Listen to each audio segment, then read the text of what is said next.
C'est un manque massif d'investissement public, c'est l'affaiblissement de la structure étatique dans toute sa sphère, de la logistique.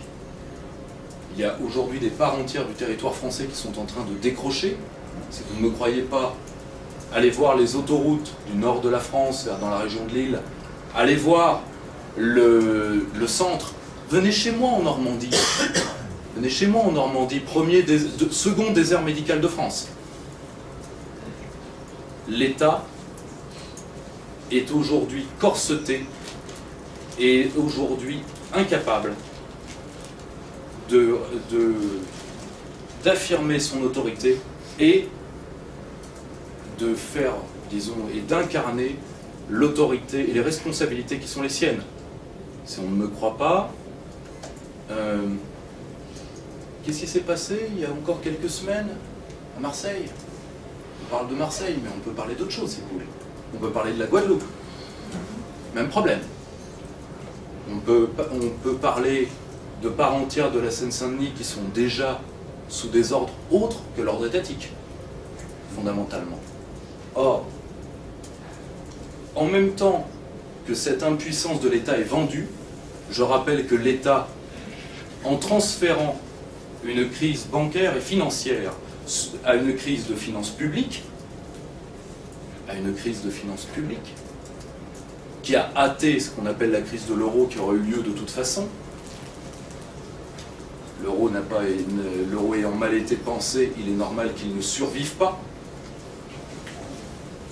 Mais là, l'État a recouvré une utilité.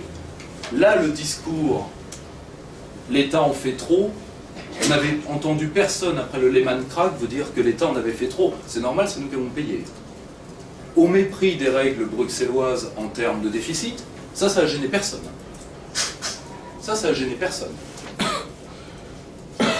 Mais tenter une aide aux entreprises en dehors des cas extrêmement ténus prévus par l'article 87, paragraphe 1 du TFUE, et vous allez voir les sanctions sur l'État qui vont tomber immédiatement. Or, pour sauver le secteur bancaire, là on a trouvé l'État. Là on l'a trouvé. Et on ne l'a pas critiqué. Or, et d'ailleurs, et là je fais de la prospective, mais pas très compliqué, nous aurons un nouveau passage à vide bancaire rapidement. Et l'État paiera encore. Et là, pour le coup, personne ne le critique. Qu'est-ce qui se serait passé si les États avaient laissé tomber les banques? Je parle de les laisser tomber, je ne vous parle pas de saisie ou de nationalisation. Qu'est-ce qui se serait passé? Simple. Les 2/3 du commerce, du fret mondial se font à crédit. Et si les grands assureurs et grandes banques ne sont pas assurés que leurs comptes seront épurés, il n'y a plus un supertanker ou plus un bateau de fret qui prend la mer. Ce qui s'est passé en 29. Ben Bernanke ayant fait sa thèse sur la crise de 29, il a agi et réagi pour éviter une panne du commerce international. Et là, pour le coup, la logique du moins d'État, pour le mieux d'État évidemment, parce qu'il faut trouver des slogans à vendre aux publicitaires, personne n'a moufté. Ou alors, quelqu'un d'entre vous se rappelle d'une critique quelconque à ce niveau-là? Là, aucune. Or, il est grand temps d'élargir le constat que j'avais pu faire avec le soutien de mon équipe sur les incidences de l'abandon du pouvoir monétaire et nécessairement du pouvoir budgétaire. Quand la monnaie part, le budget part. C'est normal. Que nous avons traité à travers l'enquête sur la loi dite du 3 janvier 1973, qui était une porte d'entrée assez commode, pour voir comment on a décidé sciemment d'éliminer petit à petit, d'euthanasier, dirons-nous, certains emploient le terme de démanteler, c'est-à-dire de retirer les remparts qui entourent un édifice, l'État français.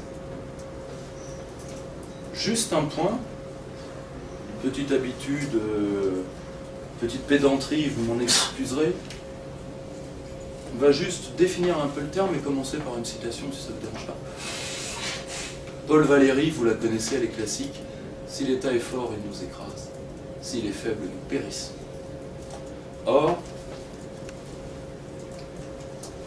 il y aurait, et d'ailleurs peut-être sont-ils là embusqués, 3 ou 4 juristes dans cette salle, nous pourrions passer 3 heures à nous disputer sur la définition de l'État. Je vous en propose une qui vaut ce qu'elle vaut. L'État est l'organe incarné de la survie collective, qui à partir d'un territoire délimité, ce qui le différencie de la structure d'empire, un empire n'a pas de frontière en passage. Un empire, c'est une ligne de front.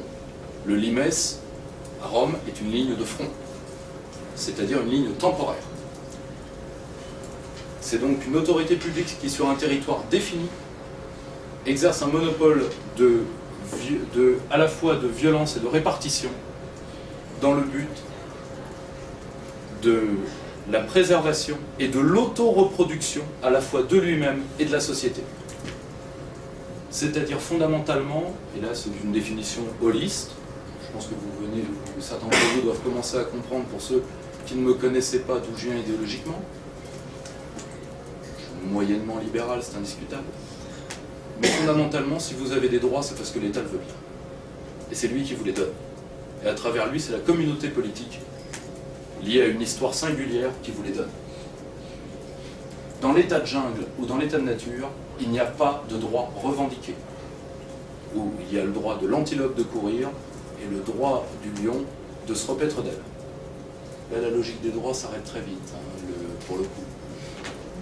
Et dans une société sans État, les droits des faibles s'arrêtent très vite, également. Or, comment, plan simple, comment a-t-on détruit l'État français et qui veut, c'est le thème de cette conférence, qui veut la peau de l'État français?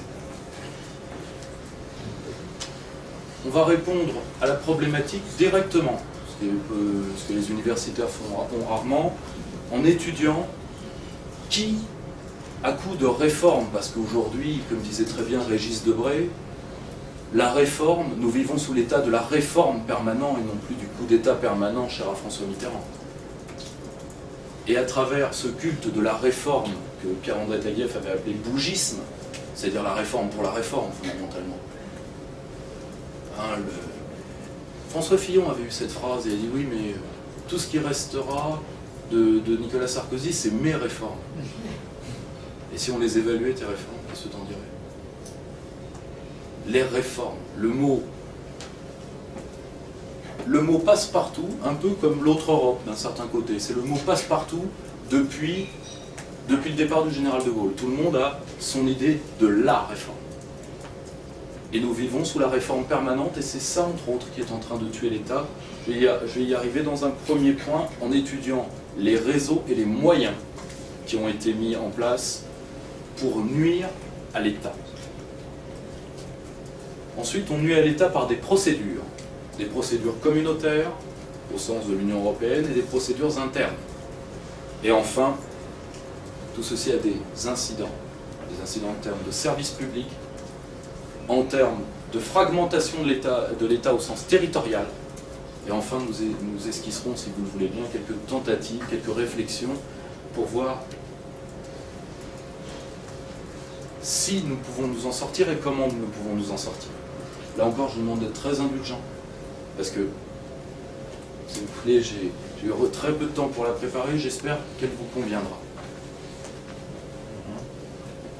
Les réseaux et les moyens, fondamentalement, le moyen premier qu'utilisent certains types de réseaux pour nuire à l'État, c'est de détruire le socle intellectuel et symbolique étatique. L'État, dans les années 60, revenons à l'époque où nous avions un État digne de ce nom, l'État avait son propre réservoir d'idées, ce qu'on appelait le plan. Le plan était ça n'a rien à voir avec ce qui restait du petit commissariat au plan que M. de Villepin a cru bon de détruire et qui a eu comme dernier patron Alain Etchegoyen, philosophe de son état, un philosophe un peu particulier, qui était philosophe d'entreprise à la base. Mais il avait écrit des écrits assez intéressants sur la notion de corruption. Et vu pour qui il a travaillé, il avait... Enfin bon, peu importe. Non, j'ai parfois mauvais esprit, mais il faut que je fasse attention, sinon je dérape. Or, comment on va nuire à l'État dans son capital symbolique. Premièrement, en nuisant à l'institution. Les attaques sur le plan vont se multiplier à compter des années 70. Le plan sous le général de Gaulle, ce n'est pas rien. Il décide. Il y a les grands plans, le plus abouti certainement le 5e plan.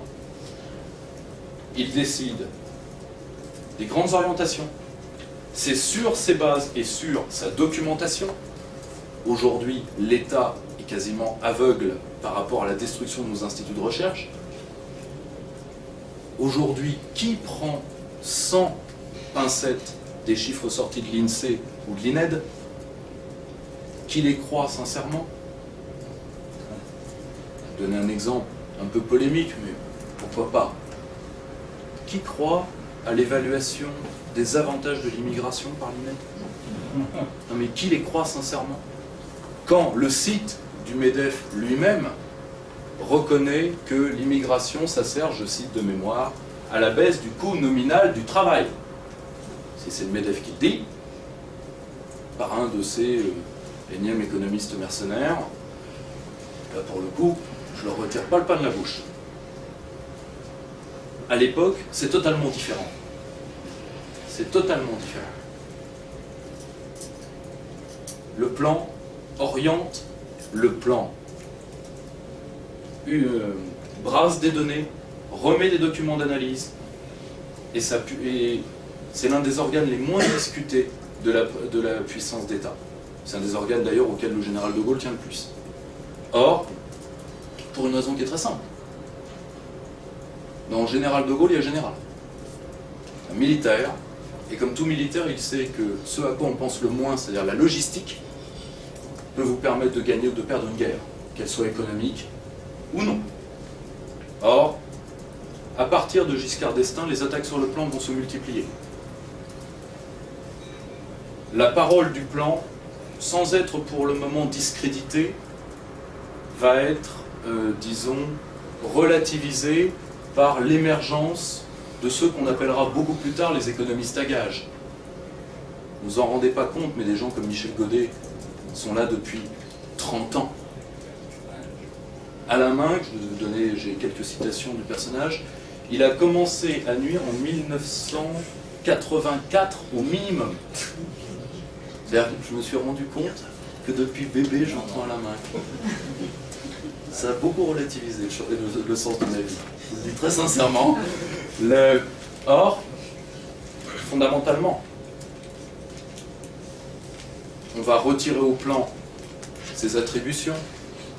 Ensuite, les petites pénalités symboliques comme la baisse de budget, pour arriver à la décision de Dominique de Villepin quand il était à Matignon, de sa pure et simple suppression.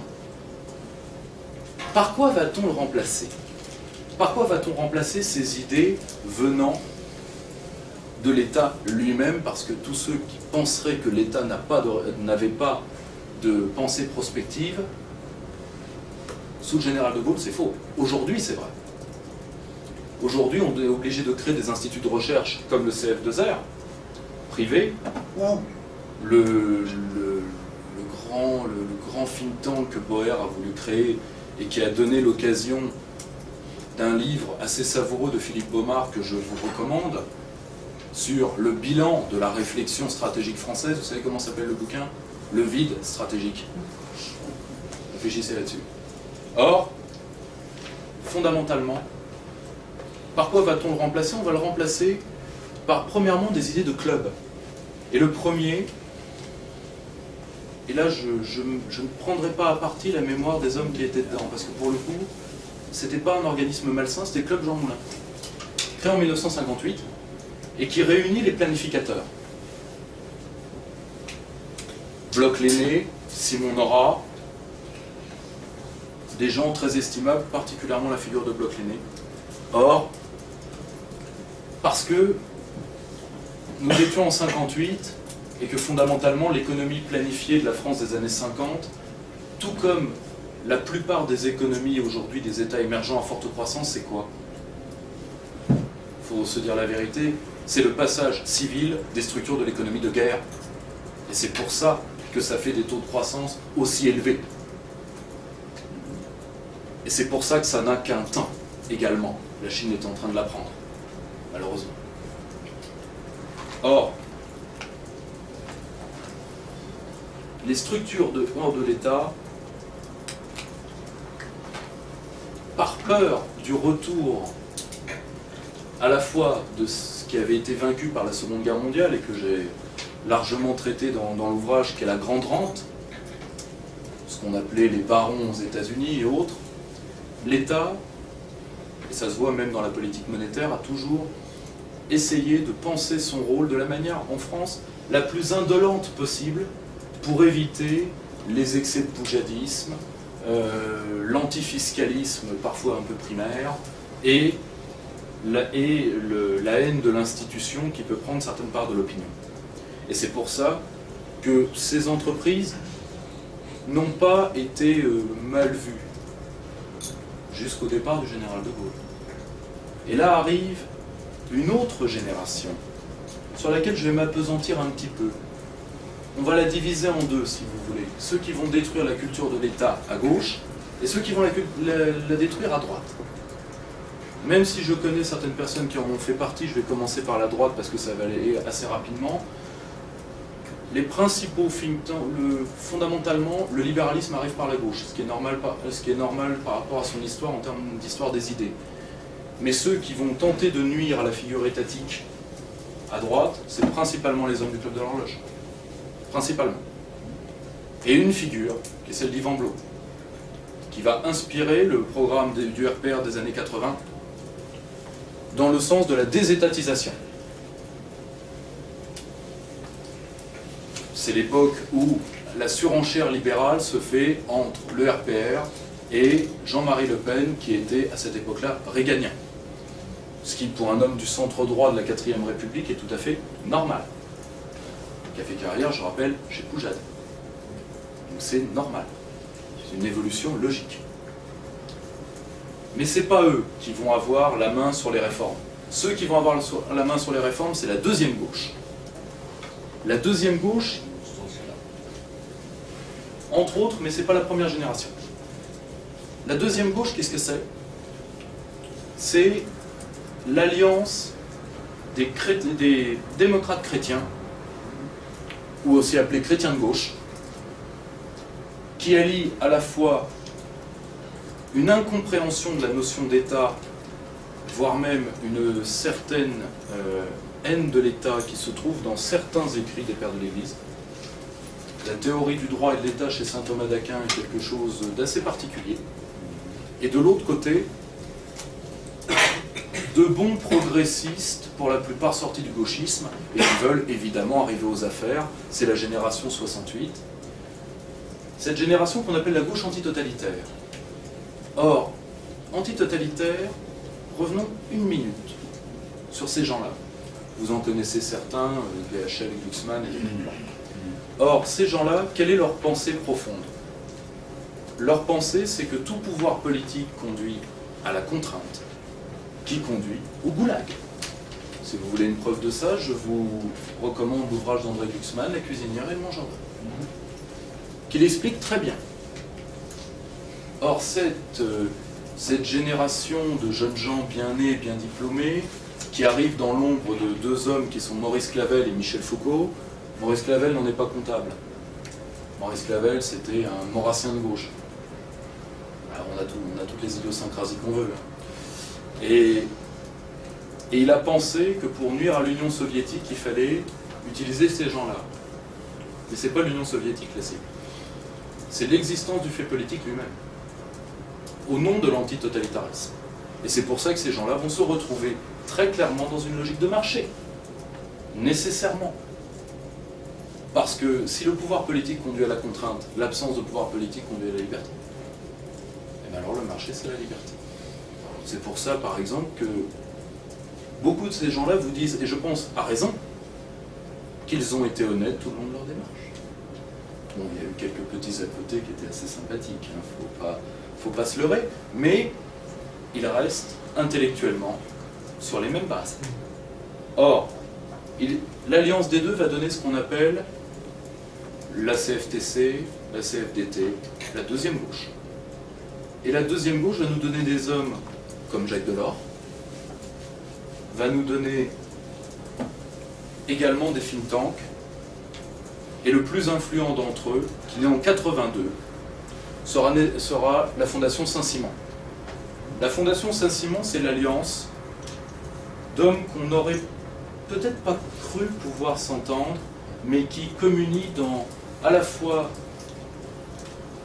un certain franco-scepticisme, une grande communion européenne et un libéralisme matiné de bonnes œuvres de gauche.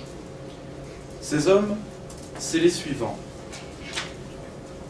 C'est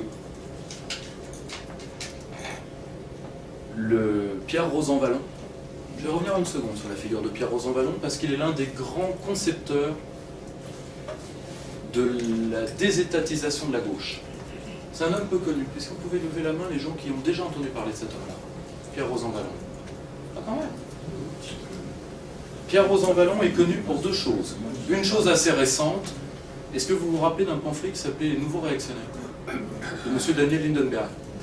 Eh bien, c'est une commande de Pierre Rosanvallon pour éliminer les intellectuels nationaux. Très simple. Il a utilisé son porte-flingue, ancien prof d'histoire des idées, plus ou moins matiné, d'ailleurs c'est le titre d'un de ses bouquins, de marxisme imaginaire.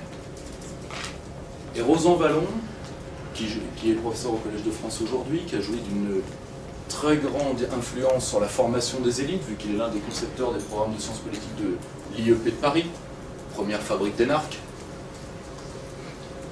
est l'un des grands penseurs de la désétatisation à gauche. Il va utiliser certains types de réseaux certains historiens, comme François Furet, dans un ouvrage que je vous recommande parce que si beaucoup plus de gens l'avaient lu, on ne serait pas surpris de l'état de la France d'aujourd'hui, qui s'appelle La République du Centre, qui est le manifeste de ces gens-là. François Furet, Pierre Rosanvallon et Jacques Julliard. Tiens.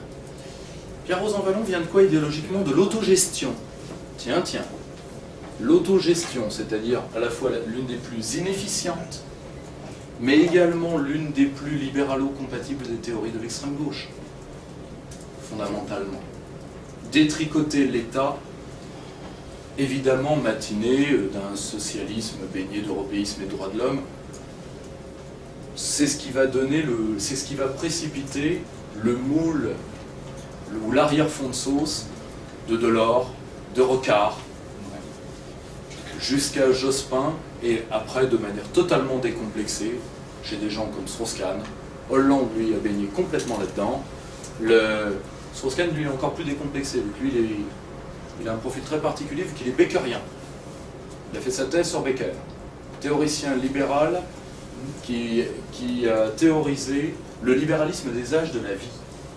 C'est-à-dire, il doit y avoir des couples dans la salle, donc le mariage est un calcul coût-avantage. Voilà. L'enfant est un calcul coût-avantage. La logique libérale prend toute la sphère de la vie sans que vous vous en rendiez compte. Strauss-Kahn a fait sa thèse sur Becker, et d'ailleurs c'est toujours revendiqué beckerien. Il l'avait même dit dans une phrase qui ne manque pas de poésie. Il suffit de regarder mes 3 mariages pour voir que je suis un vrai beckerien. La première m'a donné le parti, la seconde, l'argent, la troisième, les médias. Poésie quand tu nous tiens. Avec des roses, c'est le cas de le dire, ça passe tellement mieux.